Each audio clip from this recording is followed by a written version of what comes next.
हिंद दोस्तों, knowing knowledge में आप सभी का स्वागत है।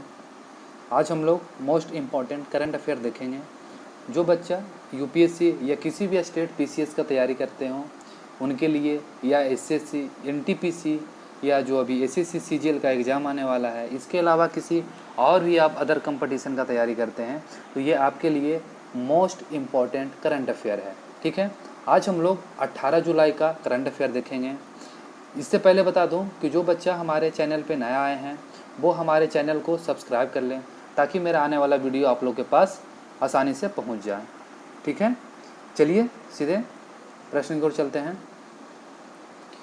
गरीब कल्याण रोजगार अभियान के तहत कितने किलोमीटर तक ऑप्टिकल फाइबर केबल बिछाया जाएगा?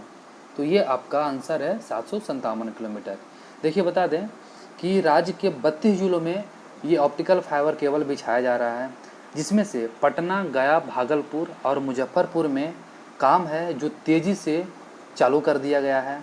और बता दूं कि 125 दिनों में योजना का पूरा करने का लक्ष्य है जो रखा गया है, और 84 जगहों पर वाईफाई हॉटस्पॉट भी बनाए जाएंगे।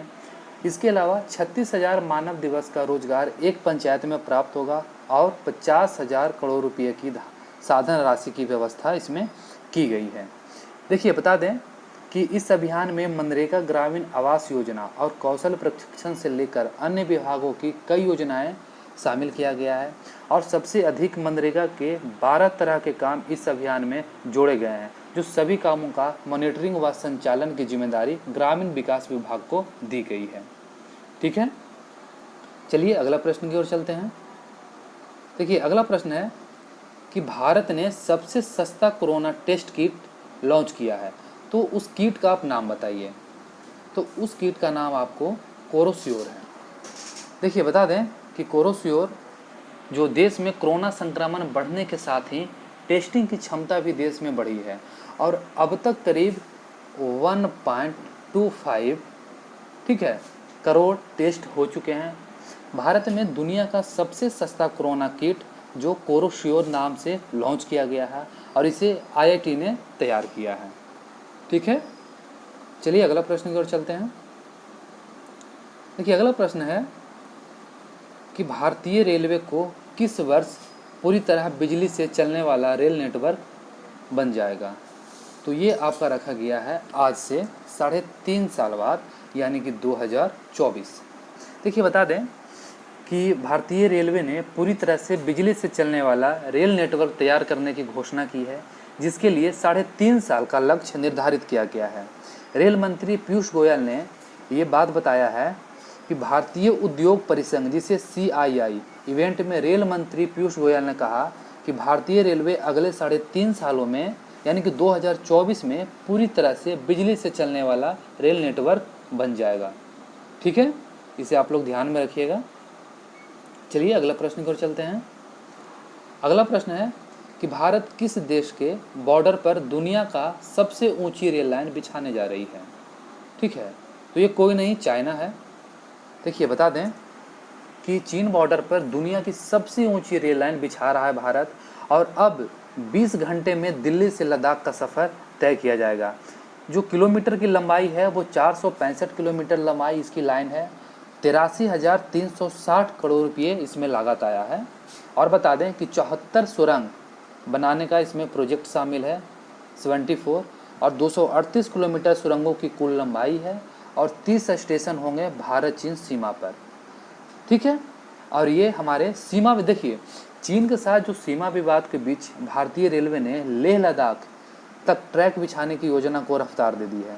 देखिए, नई दिल्ली और लद्दाख क्षेत्र को दुनिया की सबसे ऊंची रेलवे लाइन से जोड़ने की योजना पर काम शुरू हो चुका है, और ये लाइन भारत चीन सीमा के पास से होकर गुजरेगी, और बिलासपुर मनाली लेह रेल परियोजना का काम पूरा होने के बाद दिल्ली से लेह की दूरी मात्र 20 घंटे की रह जाएगी। ठीक है, और अब इस दूरी को तय करने में 40 घंटे का वक्त लगता था, जो सीधे है जो 1/2, ठीक है, सीधे घटाकर 20 किलोमीटर यानी कि 20 घंटे कर दिया गया है। ठीक है, चलिए अगला प्रश्न की ओर चलते हैं। देखिए, अगला प्रश्न है कि हाल ही में किस लेखक के द्वारा इफ़ इट ब्लीड्स नामक पुस्तक लिखा गया है? ठीक है, तो ये स्टीफन किंग है। देखिए बता दूं दोस्तों कि लेखक स्टीफन किंग जो साहित्य में हॉरर, रहस्य और अलौकिक कल्पना शैली में लिखने के लिए जाने जाते हैं, और इनके द्वारा एक बम पर लिखी कहानी की ये किताब बनी है। ठीक है, इफ़ इट ब्लीड्स का अगर बात करें तो लेखक स्टीफन किंग है, और इसका जो प्रकाशित किया गया था वो 21 अप्रैल 2020 को किया गया था, और जो प्रकाशन था वो हैचेट इंडिया है। देखिए इसका विषय क्या रखा गया है, कहानी संग्रह जो अल्बर्ट मैक, ठीक है, अल्बर्ट मैकट्रेड मिडिल स्कूल के पास रखे बम पर केंद्रित है। देखिए स्टीफन किंग के बारे में अगर थोड़ा सा इनके बारे में जान लें तो इनका जन्म 1947 अमेरिका में हुआ था, और ये साहित्य विद्या जैसे कि हॉरर, रहस्य, ड्रामा, गॉथिक, अलौकिक कल्पना शैली में ये अपना लिखा करते हैं। ठीक है, देखिए जो सम्मान की बात करें तो वो नेशनल मेडल ऑफ आर्ट्स, अमेरिकी राष्ट्रीय पुरस्कार, ब्रैम स्टोरक पुरस्कार और वर्ल्ड फैंटेसी अवार्ड से इनको नवाजा जा चुका है। देखिए इनके अलावा भी और चर्चित अन्य पुस्तकें हैं, carry, slam slot, the institute. देखिए ये हाल ही में ट्रांसजेंडर समुदाय का समर्थन करने के लिए चर्चा में भी आए थे। ठीक है, तो इफ़ इट ब्लीड्स अभी हाल फिलहाल में इस पुस्तक को विमोचन किया गया था, तो इसका लेखक स्टीफन किंग है, याद रखिएगा। चलिए अगला प्रश्न की ओर चलते हैं। अगला प्रश्न है कि किस टीके को, देश में विकसित टीके को DCGI से मंजूरी मिली है। ठीक है, देखिए तो DCGI, अगर DCGI के बारे में बात करें तो DCGI का फुल फॉर्म हो जाता है आपका drug controller general of India. ठीक है, और ये आपका मलेरिया के बारे में। ठीक है, देखिए सॉरी मलेरिया नहीं, यहाँ पे गलत होगा आपका, ये आपका ये न्यूमोनिया हो जाएगा, ये टाइपिंग गलत हो गया, मैं लिख देता हूँ यहाँ पे। ठीक है, न्यूमोनिया के बारे में मंजूरी मिली है। देखिए मैं बात करूं, देखिए कि DCGI, देखिए केंद्रीय स्वास्थ्य मंत्रालय के अनुसार टीके के लिए विशेषज्ञ समिति ने अपनी एक समीक्षा दी थी। इस टीके के लिए पुणे की company serum institute of India जो क्लिनिकल ट्रायल किया था। देखिए सीरम इंस्टीट्यूट ऑफ इंडिया ने इस टीके का क्लिनिकल ट्रायल भारत के अलावा गाम्बिया में भी किया था, और अब इसे न्यूमोकोकल, जिसे पॉलीस्कोराइड कांजुगेट टीके को DCGI ने बाजार में उतरने की अनुमति दी है। देखिए अगर निमोनिया की बात करें तो ये विषाणु है, और इसका नाम डिप्लोकोकस न्यूमोनी होता है। देखिए जो इससे प्रभावित होने वाला अंग है वो फेफड़ा होता है, और इसका जो लक्षण क्या है तो तेज बुखार, फेफड़े में सूजन। ठीक है, थोड़ा सा मैं DCGI के बारे में बात कर लेता हूँ कि DCGI का संस्थापक कौन है, निदेशक कौन है। तो इसका जो निदेशक है DCGI का वो डॉक्टर VG सोमानी है, और ये मंत्रालय स्वास्थ्य एवं परिवार कल्याण मंत्रालय के अंतर्गत आता है, और इसका जो उद्देश्य है DCGI का वो भारत में ड्रग्स के ट्रायल और उनके उपयोग को अनुमति देता है। ठीक है, तो ये न्यूमोनिया, इसे आप सही कर लीजिएगा, इसका आंसर होगा। चलिए अगला प्रश्न पर चलते हैं। महाराष्ट्र की पहली महिला चुनाव आयुक्त जिनका हाल ही में निधन हो गया, तो ये कौन है? तो ये नीला सत्यनारायण है।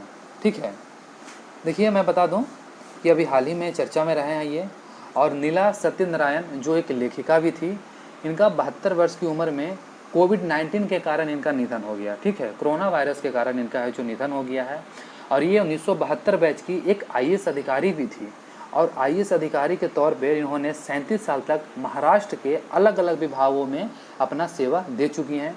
देखिए महाराष्ट्र कोरोना से सबसे ज़्यादा प्रभावित राज्य है अभी के लिए, और महाराष्ट्र में 2.75 यानी कि 2,75,000, ठीक है, इससे भी अधिक कोरोना वायरस के वहाँ पे संक्रमित लोग पाए गए हैं। राज्य चुनाव आयुक्त की अगर बात करें तो इसका नियुक्त है जो राज्यपाल करता है, और जिसका कार्य होता है वो पंचायत और नगर पालिकाओं को चुनाव करवाना होता है, और जो इसका उल्लेख जो संविधान में लिखा गया वो अनुच्छेद 243 के अंतर्गत, 243 के और 243 के जेड। ठीक है, चलिए अगला प्रश्न की ओर चलते हैं। देखिए अगला प्रश्न है कि हाल ही में the state of food security and nutrition in the world report किसने जारी किया? ठीक है, तो ये दोस्तों ये संयुक्त राष्ट्र ने, यूनिसेफ और IFAD, ठीक है, ये सब मिलकर है जो इसे जारी करता है, और आपका आंसर तो संयुक्त राष्ट्र भी हो जाएगा, यूनिसेफ भी हो जाएगा और IFAD भी हो जाएगा। इन्होंने मिलकर संयुक्त रूप से इस रिपोर्ट को तैयार किया है। रिपोर्ट में उल्लेखित किया गया है कि भारत में कुपोषित लोगों की संख्या में कमी आई है और वर्ष 2004-06 की बात करें तो जो कुपोषित लोगों की संख्या 249.4 मिलियन से गिरकर 2017-19 में 189.2 मिलियन हो गई है, जबकि मोटापे के स्तर में वृद्धि की गई है। देखिए, भारत के अलावा एशियाई देशों में चीन एकमात्र ऐसा देश है जहां कुपोषित लोगों की संख्या में कमी आई है। संयुक्त राष्ट्र संघ की बात करें तो इसकी स्थापना 1945 में हुआ था, ठीक है, और इसका मुख्यालय अमेरिका में है और इसमें जो सदस्य देशों की संख्या है वो टोटल 193 है। मैं लिख देता हूँ 193 टोटल मेंबर है और इसका जो महासचिव है वो एंटोनियो गुटेरेस है, ठीक है। चलिए अगले प्रश्न की ओर चलते हैं। देखिए, अगला प्रश्न है कि हाल ही में नाबार्ड ने अपना 39वां स्थापना दिवस पर किसका आयोजन किया है, ठीक है। तो जो आपका सही आंसर हो जाएगा वो डिजिटल चौपाल है।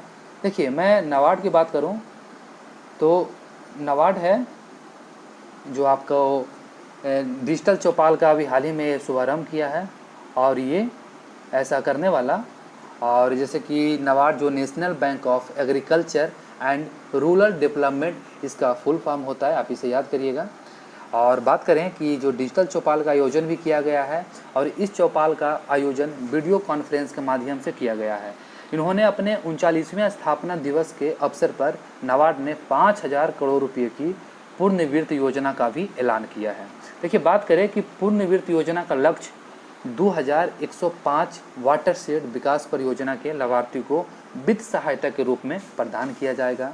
देखिए, नाबार्ड के जहाँ तक मैं बात करूँ तो इसकी स्थापना 12 जुलाई 1982 को हुआ था, 1982, और इसकी जो अध्यक्ष है वो अभी GR चिंतालाल है और इसका मुख्यालय मुंबई में है और जो इनसे संबंधित समितियां हैं वो सिमरन समिति की सिफारिश के आधार पर ही नाबार्ड का गठन किया गया था। एक बार नाबार्ड का फुल फॉर्म मैं दोबारा से बता देता हूँ, national bank for agriculture and rural development, ठीक है। चलिए अगले प्रश्न की ओर आता हूँ। अगला प्रश्न है कि दी लाइनेस्ट, ठीक है, दी लाइनसेट पत्रिका के अनुसार 2048 में भारत की आबादी कितना अरब हो जाएगी।